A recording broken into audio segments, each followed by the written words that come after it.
Welcome to Manifest This Believer versus Skeptic. I'm Sharon, your resident skeptic who asks all the tough questions. And with me is Jennifer Neal, our manifesting maestro. Whether you're rolling your eyes or raising your vibration, we dive into all things manifestation, mindset, and energy from every side. Hit subscribe, settle in, and get ready for spirited debates, surprising experiments, and laughter on the journey to creating a life you love. Welcome to Manifest This Believer versus Skeptic. Today, we're going to talk about a really interesting topic, and that is why some things manifest easily, but money doesn't. But let's start with a little hello, how are you, Jennifer? What's going on in your life? Oh, I don't know. Where do I start?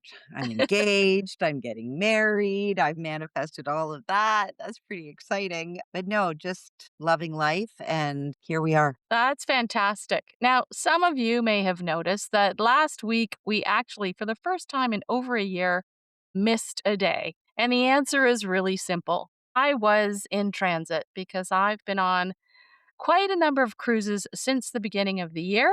And as hard as we try to get this right every single time, I am jet lagged like you could believe. So, apologies for that little misstep. But of course, we're going to stay on top of it as best we can. So, today we're going to talk about why money isn't manifesting easily. So, Jen, I really want you to explain this to me because I think this is where manifestation completely loses me, and probably for most people, this is what they want the most. Some people say they can manifest parking spots or free coffees or random texts, opportunities, as you said before, even dresses or vacations. But somehow money is a lot more difficult to manifest. So, if manifestation is real, why does it suddenly stop working when the thing is cash? Because money, so the quick answer is because money isn't actually the problem. It's your relationship to money. And most people don't realize that they're emotionally treating money completely differently than everything else that they manifest naturally. So the attachment to money is so much different and so much greater. They're not all the same, even though they are all the same. Everything is as easy to get as another thing is. It's just as available to you. But you get hung up on money because let's face it, like money's a big deal in our culture and in our world today. So that's part of it. It's the hang up. Okay, hold on. So I can accidentally manifest a parking spot because maybe I just happened to notice one opening up. But that doesn't mean I can magically manifest $50,000. No, but you just said I can accidentally manifest a parking spot. Okay. That word accidentally is really interesting because the law of attraction, which is really what we're talking about, which is a quantum law. It is a law that supersedes all other laws. It supersedes gravity. It supersedes the law of lift. It supersedes every other law there is. It's working whether you realize it or not. It is always on, always, always, always. So whether you notice the parking spot or not, it doesn't matter. When you consciously go into the parking lot and say, I know there's a spot for me and it's right at the front and it's waiting for me. And I know I'm going to slide down this aisle and all of a sudden a car is going to pull out and I'm going to smooth slide right in. Right. Okay. Or one opens up and you go, oh, lucky day. And on you go. But it is always working. So I just wanted to comment on that little word accidentally because there are no accidents. Got it. Okay. Unless someone's playing pickleball and they break their arm. We're not going to go into that topic. There are no accidents. Okay, fair. Okay. But let me ask you something. Why do you think people can effortlessly manifest dinners, compliments, opportunities, invitations, wedding dresses, free things, clients, gifts? The list goes on and on. But the second the conversation turns to money, their nervous system changes. Guess that it's because money matters, because money affects people's survival every day. Exactly. And so that's the whole point. Money carries so much charge, so much emotional charge, fear, pressure, shame, identity, worthiness, status. Think about We've all done this. We've all gone to a party or a meeting or any kind of event where it's somebody other than yourself. And the comparison thing starts automatically, right? And Okay. sometimes you either feel more than, and sometimes you feel less than, but 9 times out of 10, that comes down to money. They've got an outfit that you like that you don't have. They've got a house that you like that you don't have. They're driving cars that you don't have, or they have a calmness, a secureness, a worthiness about them that you don't have. So people don't think about coffee the way they think about money. Nobody spirals because they haven't manifested a muffin today. Do you know what I'm saying? Okay, that's fair. Go on. But money, people watch for it constantly, whether you realize it or not. Part of it's this comparative piece that I'm talking about. Where is it? When is it coming? Why isn't it here yet? What if I run out of it? What if it doesn't work out? Like that energy is completely different than I'd love to have a muffin. Feel like a muffin. So what you're saying is that people are basically choking the money manifestation. Yeah, because the smaller things you are more relaxed around. And I would even argue if we go back to that, I accidentally manifested a parking spot, you're more relaxed around it. Because at the end of the day, you know there's a parking spot, Yeah, right? It even if might it's be at at the the back. other end of the mall. Yeah, it might be at the back of the Yorkdale Mall, but there's always a parking spot. And if there isn't one, you will make one. Right. You're going to be okay. So with smaller things, you are relaxed. Maybe not at Christmas at Yorkdale Mall, you're relaxed. But my point is, there is a relaxation around things that don't have such a charge to them. You're more detached, you're more playful, you're more open. But when money comes along, we grip, whether we want to admit it or not. And even the richest of the rich grip too. Like there's a person in my circle who is arguably a quarter of a billion, or sorry, half a billionaire. And all they do is protect it in places that are not risky so that they never have to think about life with less than what they've got, even if it's just in a GIC at 4%. Right. So that gripping, that is fear. That So I have holding on, that's fear. so I've gotta relay this story because I was thinking about you as I was doing all the traveling that I was doing. And as you well know, I had a lot of flying, a lot of ships, a lot of trains. I mean, it was literally trains, planes, automobiles, and ships. Yeah. And with all of those different connections over the past 3 months, a lot of stuff could have gone sideways, including what's currently happening in the world today. But I sort of took on a bit of the notion of, look, it's all going to work out. A connection will be made. There's always another way to get from A to B.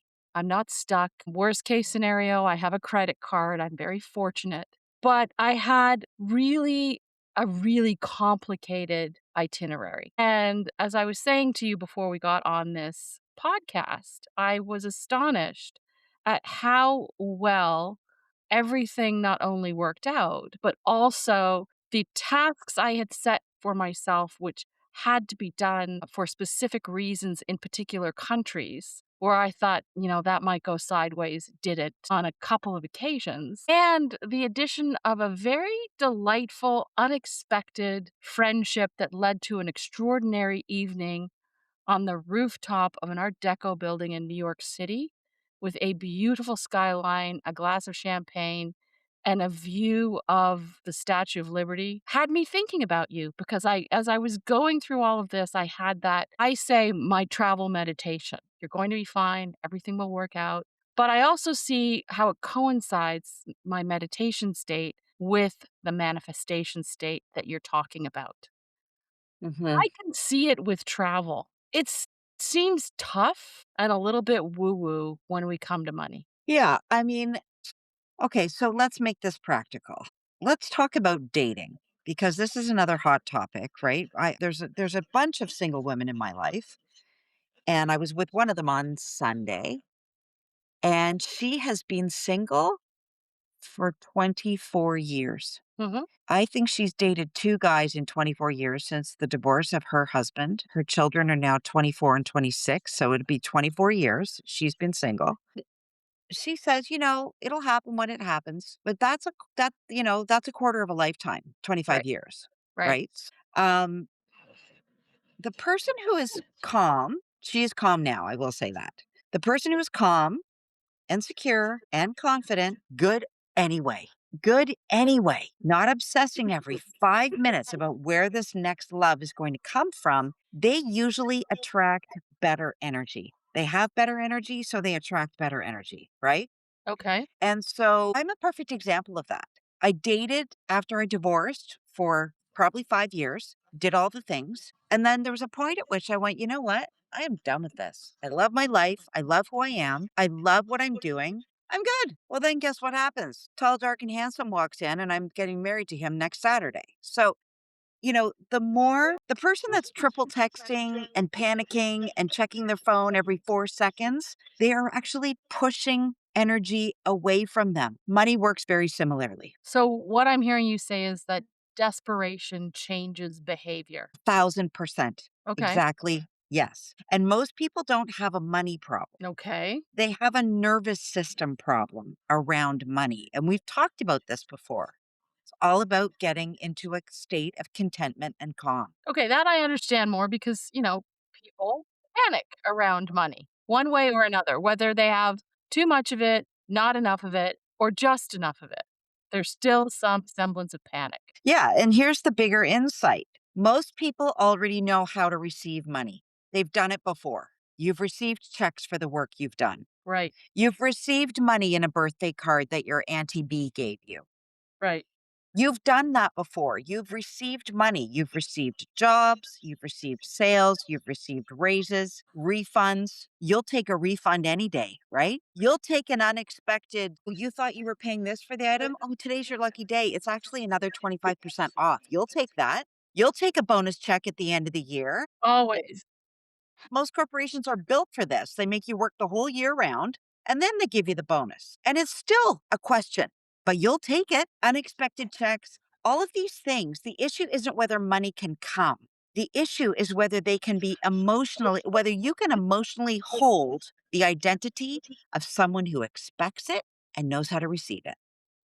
That's interesting because I do notice that people can receive small amounts very comfortably, but larger amounts sometimes feel unsafe. Exactly. And, we're not going to dive into that today because there's a whole host. We've talked about the conditioning of us, the Right. political, educational, societal, cultural conditioning of us around money. Money is evil. Nobody's ever good. You've got too much money. You can't be getting it from, good ethical ways. There's so much around the topic of money. We're not going to get into that today. But because every person has what is called a financial comfort identity. I have one. We've talked about this in the podcast. I was raised by a mom that was raised in World War II in England with a gas mask on her face and a rationing mindset and a bomb shelter in the backyard. They Right. got one orange a year. And so she brought that into our childhood. We got a jujube, we got two jujubes. Maybe once a month we got two jujubes because that's all there ever was. Meanwhile, Right. she had to stash them under the couch. But, every person has what I call a financial comfort identity, a subconscious number that feels normal. And when life goes above that or below that, the nervous system just reacts. I'll give you another example. When I was running my design firm for 20 years, I always had, this is going to sound like a lot of money to some and not a lot to others. I always had $50,000 in the bank account, always. Or payday came and took a bit out, or a client paid and put a bit in, I always balanced around 50 grand. 50 grand is a lot of money to keep in an account when you know it's always kind of ebbing and flowing. But the minute that account got to 40 grand, Sharon, I would panic like I was going broke, Yep. even though I also had a $50,000 line of credit on that account. Yep. So we have a number that feels normal to us. And when life goes above it or below it, the nervous system will react. So when people say I can manifest little things but not big money, what they're really saying is I emotionally trust the little things more than I trust the big things. Totally possible, yes. Okay. Yeah, that's it. That's the whole game right there. Right. So how do people change that? Well, you know, it's really easy. Ask, believe, receive. That is it. That's the formula. But I know Okay. it's not that easy because if it were, we'd all have everything we want in our life. Sorry, but there's some landscapers out the back. Landscapers, right? Like, I came from a family. We didn't have landscapers. Can you hear the machines? I can hear the machines. I love that sound. I love that sound because to me, I brought that sound into my life. But we didn't come from landscapers and we never had somebody cut our grass. Are you kidding me? There was ego and pride into taking care of your own lawn, Jennifer, and to become comfortable with the fact that now that they're out there cutting my lawn, I can be in here having a podcast with you, right? So Fabulous.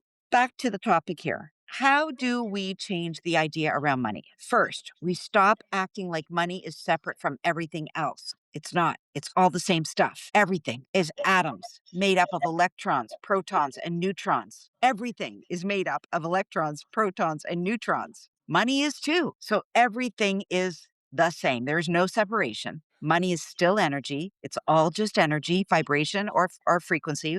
With all those words, you can just use one or the other. Money is still energy. It is still circulating. It is still exchange. It is still opportunity. It is still human agreement. Okay.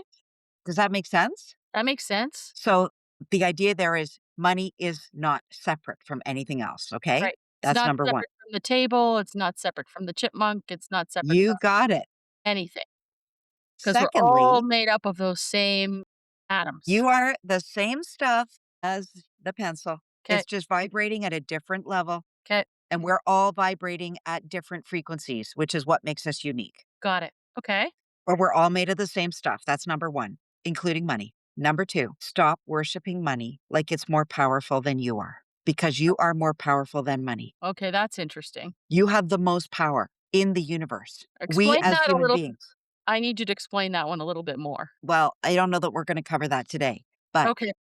we have talked about the fact that, when everyone in podcast says, there's this cryptic sentence people say, when you finally remember who you really are, Okay. it's Christ consciousness. Nobody wants to talk about it. So I'm just going to leave it there for now. Got it. Okay. But you know the saying, heaven is within you, the kingdom of God is within you. However you happen to choose your spirituality. Yep. I'm talking from the Bible. Yeah. That saying, the kingdom of God is within you, is Mhm. talking about the power I am talking about. But we won't get into that anymore today. Okay. And third? You are powerful. And third, start paying attention to where money already is flowing. Okay. Because, and this comes back to your parking spot, when you appreciate something, when you tend to expect something, you will tend to expand something. What you appreciate expands. What you expect expands. Okay. That's interesting because people obsess over where money isn't instead of noticing all the ways it already moves through their life. Exactly. So, people say, I never have any money. Okay. Like your wish is my command. You're the power. You have the power. Your wish is my command. While sitting in a house that money paid for, like here's the contrast, right? You're sitting in a condo in Malaysia that overlooks the ocean. You have everything you could ever imagine: food, shelter, clothing. I'm just using you as an example. Sure. Right? Financial security. You're sitting in a condo that money paid for. You're driving a scooter that, you're driving a Vespa that money paid for. You're wearing clothes that money paid for. You're holding a phone. We're talking on computers that money paid for. Your brain is keeping track of the lack, not that what you have, right? So Okay. you have all these things, but somehow you keep saying, I never have any money. Bills are tight. Well, whatever you repeatedly track, you emotionally reinforce. And that's keeping the money at a distance. So you think manifestation is partly attention? It's totally attention. Where attention goes, money flows or doesn't, right? If your attention goes to lack, poverty, brokenness, money won't flow there. Most people direct their attention toward their fear instead of their flow. Okay. So I still don't know if I fully buy manifestation, but I do think people have a very weird emotional behavior around money. Okay, for sure. And we can probably all agree to that. And maybe the first step is starting to change our relationship around money, which is the first manifestation. You could say to yourself and write this down, I want to change my relationship around money. Why don't we start there? Okay. Well, That sounds like a really good place to stop, Jennifer, and to get some understanding around why some things manifest easily, but money doesn't. And maybe money just gets easier when you stop treating it like it's impossible. So, the homework for this week, if anybody wants some homework, is go write this down. I want, or wish, or dream for. Just use any of those words. I want to change my relationship around money for the better. Got it. Well, that's great. Thanks, Jen, for your time again today. This is Manifest This, Believer versus Skeptic, and we love to have our listeners contact us, let us know what they're thinking. We've got some special guests that might be appearing in the next few weeks, so stay tuned in. And Jen, thanks for your time. Take care. See you next week. Okay, bye. Thanks for tuning in to Manifest This, Believer versus Skeptic. If you enjoyed today's conversation, share it with a friend, believer or skeptic, and don't forget to leave us a review so others can join in the debate. Plus, check out Jennifer's TikTok account, Manifestation RX, where she writes daily prescriptions for manifesting your dreams. Think practical tips with a dash of magic. We love hearing your questions and stories, so tell us what you're manifesting or questioning this week. Until next time, keep an open mind and maybe manifest a little magic.